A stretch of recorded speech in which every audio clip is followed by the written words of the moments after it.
नमस्कार दोस्तों, स्वागत है एक बार फिर से आपका हमारे इस चैनल लखनऊ लर्निंग में।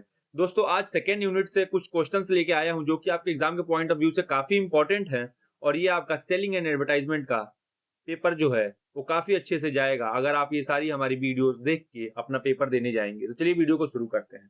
पहला क्वेश्चन है यहाँ दोस्तों, what is the first step in the selling process.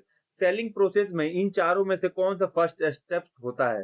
Approach होता है, सेल्स प्रेजेंटेशन होता है, ठीक है, प्रोस्पेक्टिंग होता है, या फिर क्लोजिंग द सेल होता है। जो पहला प्रोसेस क्या होता है यहाँ पे दोस्तों, वो होता है प्रोस्पेक्टिंग होता है। ठीक है, prospecting is the first process of the selling.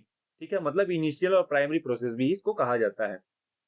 Next question क्या है, the step in the selling process where the sales person reaches the customer. तो दोस्तों इसमें क्वेश्चन जो पूछा गया है, the step in the selling process where the sales person reaches the customer needs. जो सेल्स पर्सन होता है वो रीच करता है किसको, कस्टमर नीड को। कौन सा प्रोसेस इसमें होता है? ठीक है, तो इन चारों में बताना है। अप्रोच होता है, प्री अप्रोच होता है, प्रोस्पेक्टिंग होता है, या फिर क्लोजिंग होता है।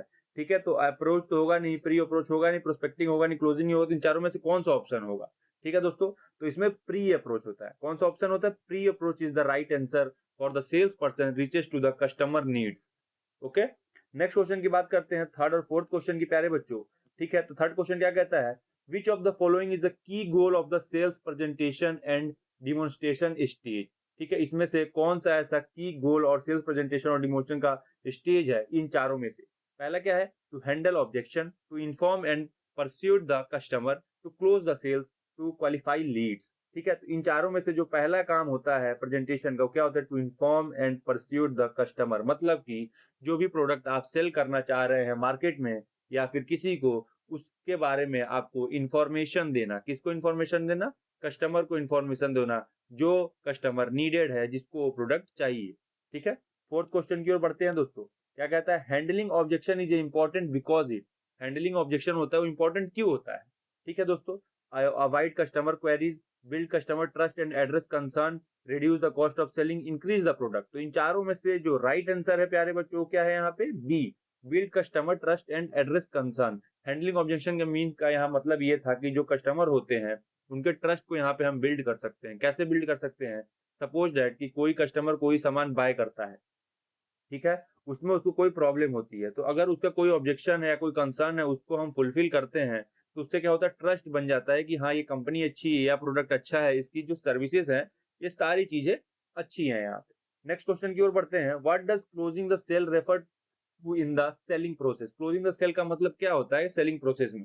ठीक है, ऑप्शन दिए गए हैं, building a customer database, completing the transaction successfully, avoiding further negotiation, ending customer communication. तो इसका आंसर जो होने वाला है दोस्तों, वो होने वाला है बी। बी आंसर क्या कहता है? Completing the transaction successfully. Closing the sales का मतलब ये होता है कि आपने उस प्रोडक्ट को सेल कर दिया, मतलब अब उसके बाद कुछ नहीं बचा। अगर कोई चीज आप बेचने के लिए ले गए थे और आपने सेल कर दिया, और क्लोजिंग द सेल एक आखिरी प्रोसेस होता है, लास्ट प्रोसेस होता है। ठीक है दोस्तों, आगे हम बात कर लेते हैं छठे क्वेश्चन की ओर। ठीक है, छठा क्वेश्चन क्या होता है, after sale services primary focus on. Sale services के बाद क्या हम फोकस करते हैं? Generating new leads, maintaining customer satisfaction and loyalty, increasing sales revenue, enhancing product feature. तो यहाँ पे भी दोस्तों जो होने वाला है आंसर, वो बी होने वाला है, maintaining customer satisfaction and loyalty. After sale services के बाद, बेचने के बाद जो हमारी सेल सर्विसेज होती है, उसका मेनली फोकस काम क्या होता है कि कस्टमर को हम सेटिस्फाई करके रखें, उसको लॉयल करके रखें, ताकि हम फ्यूचर में कोई भी प्रोडक्ट बनाए तो उसको सेल करने में हमको इजीली हो सके, क्योंकि already we have get good customer और satisfy customer with your presented product. तो दोस्तों होप करता हूँ कि सारे क्वेश्चंस आपको समझ में आ रहे होंगे। नेक्स्ट क्वेश्चन की ओर बढ़ते हैं, सातवें और आठवें क्वेश्चन की ओर। उससे पहले हम दोस्तों आपसे बता दें कि अगर आपने हमारे चैनल को अभी तक सब्सक्राइब नहीं किया तो चैनल को सब्सक्राइब करिए और वीडियो को लाइक करिए, ताकि आने वाली सारी अपडेट आपको जल्द से जल्द मिल सके। विच of the following is not an effective listening technique. ठीक है, इसमें से कौन सा एक इफेक्टिव लिसनिंग का टेक्निक नहीं है, मतलब कि सेलिंग टेक्निक नहीं है, इफेक्टिव सेलिंग टेक्निक इसमें से कौन सा नहीं है? तो पहला कौन सा? एक्टिव लिसनिंग, ज्यादा अच्छे से सुनना, ये तो है भाई, जाहिर सी बात है। एग्रेसिव परस्यूट टैक्टिक्स, यही ऑप्शन जो है राइट ऑप्शन है, क्योंकि इफेक्टिव सेलिंग का ये ऑप्शन नहीं होता है। ठीक है, इफेक्टिव सेलिंग टेक्निक ये नहीं होती है। बाकी जितने तीन दिए गए हैं, ये तीनों इसकी सेलिंग के टेक्निक के पार्ट्स हैं। ठीक है, अगला जो क्वेश्चन दिया गया है दोस्तों, वो क्वेश्चन दिया गया है अप स्केलिंग से रिलेटेड, कि अप स्केलिंग होता क्या है। ठीक है, अप स्केलिंग इसमें दिया गया है दोस्तों। इसका जो आंसर होगा दोस्तों, वो होगा ए वाला। क्या बताया यहाँ? Persuading a customer to buy higher price product और एडिशनल सर्विसेज। अप स्केलिंग का मतलब कि जितने क्वालिटी के प्रोडक्ट हो, मतलब जो ज्यादा प्राइस वाले प्रोडक्ट है उनको आप बेच सके, ठीक है, यहाँ पे इसका यही मतलब है। 9th क्वेश्चन की ओर बढ़ते हैं। Which is an example of consecutive selling, ठीक है, कंस्क्यूटिव सेलिंग का यहाँ पे एग्जाम्पल इन चारों में से कौन सा ऑप्शन है? तो option A is the example of consecutive selling, focusing on meeting the customer specific need, मतलब कि हमको फोकस करना है किस पे? कस्टमर के जो एकदम प्रेजेंट नीड होता है, मतलब present need in the sense की एक प्राइमरी नीड पे हमको फोकस करना है, ये एक एग्जांपल होता है कंसोलिडेटिव सेलिंग का। नेक्स्ट बात कर लेते हैं 10th और 11th क्वेश्चन की ओर। ठीक है दोस्तों, relationship marketing focus on, relationship marketing किस पे फोकस करता है? इन चारों ऑप्शन में से रिलेशनशिप मार्केटिंग किस पे फोकस करता है? तो प्यारे बच्चों, इसका आंसर होने वाला है आपका B option, building long term success relationship. Building long term success relationship जो होता है रिलेशनशिप मार्केटिंग में फोकस करता है। नेक्स्ट क्वेश्चन की ओर बढ़ते हैं। Personal selling and relationship marketing are closely linked because both are emphasised.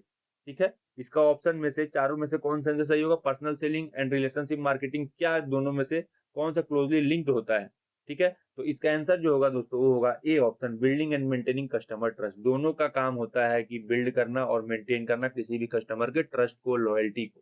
ठीक है प्यारे बच्चों, आशा करता हूं कि सारे क्वेश्चंस आपके एग्जाम में जरूर पूछे जाएं और इसी में से आपका पेपर आए ताकि आपका एग्जाम और अच्छे से जा सके।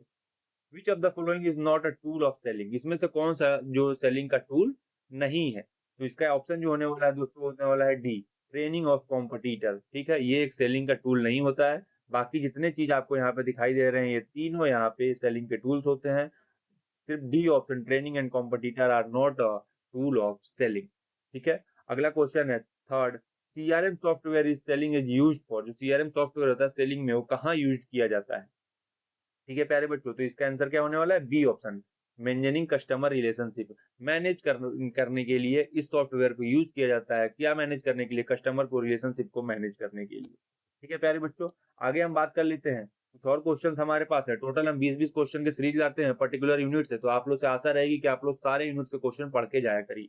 ठीक है, नेक्स्ट क्वेश्चन क्या है? What is the primary objective of motivating sales person, motivate करना सेल्स पर्सन को प्राइमरी ऑब्जेक्टिव क्या है इन चारों में से? तो प्यारे बच्चों, इसका आंसर होने वाला है to enhance their performance and achieve sales target. इसका काम होता है मोटिवेट करना सेल्स पर्सन को।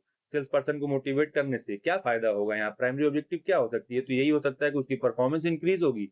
अगर जाहिर सी बात है किसी की परफॉर्मेंस इंक्रीज होगी तो सेल्स टारगेट भी इजिली अचीव कर पाएगा।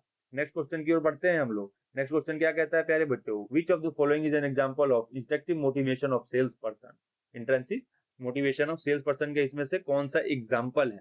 तो प्यारे बच्चों, इसका भी ऑप्शन यहाँ पे बी वाला होने वाला है, रिकॉग्नाइजेशन एंड अप्रिसिएशन। किसी भी सेल्स पर्सन को अगर आप अप्रिशिएट करेंगे या फिर रिकॉग्नाइज करेंगे, मतलब उसकी प्रमोशन कर देंगे, अप्रिसिएशन करेंगे, ताकि तभी वो ज्यादा से ज्यादा आपको सेल्स टारगेट अचीव करके दे पाएगा और आपका जो काम होगा वो इजिली अचीव हो पाएगा, मतलब ऑर्गेनाइजेशनल गोल जो होगा वो इजिली अचीव हो पाएगा। नेक्स्ट क्वेश्चन की ओर बढ़ते हैं।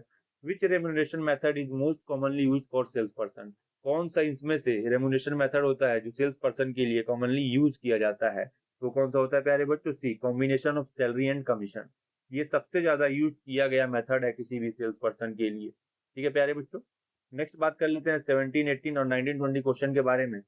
व्हाट इज द की difference in selling industrial product versus consumer product, क्या इन सब में से की डिफरेंस है कि आप सेलिंग करेंगे इंडस्ट्रियल प्रोडक्ट को या फिर कंज्यूमर प्रोडक्ट को? तो इसका जो ऑप्शन होने वाला है ये वो होने वाला है right option, industrial product require technical knowledge.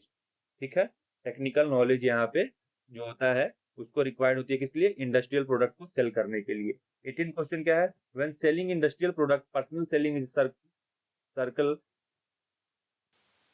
personal selling is crucial because it's focus on building trust and providing technical expertise। ठीक है, क्रूशियल क्यों हो जाता है? क्योंकि ये फोकस करता है प्यारे बच्चों किस पे?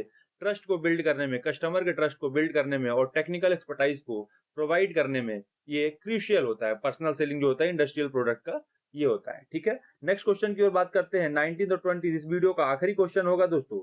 इसके बाद हम नेक्स्ट यूनिट लेके आएंगे आपके लिए, थर्ड यूनिट। तो आशा करते हैं कि अभी तक आपने हमारे चैनल को सब्सक्राइब कर लिया होगा। Rational buying motive are influenced by, rational buying motive are influence, जो रेशनल बाइंग मोटिव होता है किसी भी कंज्यूमर का, किसी भी कस्टमर का, वो किस चीज से इन्फ्लुएंस होता है? ठीक है, तो इन चारों में ऑप्शन में से जो सी ऑप्शन होगा वो राइट ऑप्शन होगा। क्या होगा इसका? Product quality and price comparison से। कोई भी कस्टमर जो होता है ना दोस्तों, उसका rational buying motive, buying behaviour जो होता है वो किस चीज से इन्फ्लुएंस होता है? प्रोडक्ट की क्वालिटी से और उसके प्राइस कंपैरिजन से। Suppose that you are selling a product, similar type of product as compare to your competitor, but your price is decreased, your price is remains same, your price is not a high according to the situation, then customer, every time customer can buy your product as compared to your competitor product. तो आपको करना क्या है कि आपका जो product है उसकी क्वालिटी अच्छी रखनी है। You have to maintain the quality as per the price. Quality के साथ प्राइस अगर अच्छा रहेगा तो कोई भी कस्टमर होगा वो आप ही के प्रोडक्ट को बाय करेगा। ठीक है, नेक्स्ट क्वेश्चन क्या है? Emotional buying motive are most common when selling. Emotional buying motive are most common when selling. ठीक है, तो इसका जो ऑप्शन होने वाला है ए। ठीक है दोस्तों, क्या होने वाला? Luxury and status oriented product. ठीक है, इमोशनल और बाइंग मोटिव क्या होता है? मोस्ट कॉमनली किस चीज में देखा जाता है? लग्जरी और स्टेटस वाला जो प्रोडक्ट होता है उसी में ये आपको देखने को मिलेगा। तो आशा करता हूँ कि सारे क्वेश्चन एक एक करके जो मैं आपको बताया हूँ ये आपके एग्जाम में आए और आपके लिए काफी महत्वपूर्ण हो। तो मिलते हैं अगले वीडियो में दोस्तों, तब तक के लिए जय हिंद।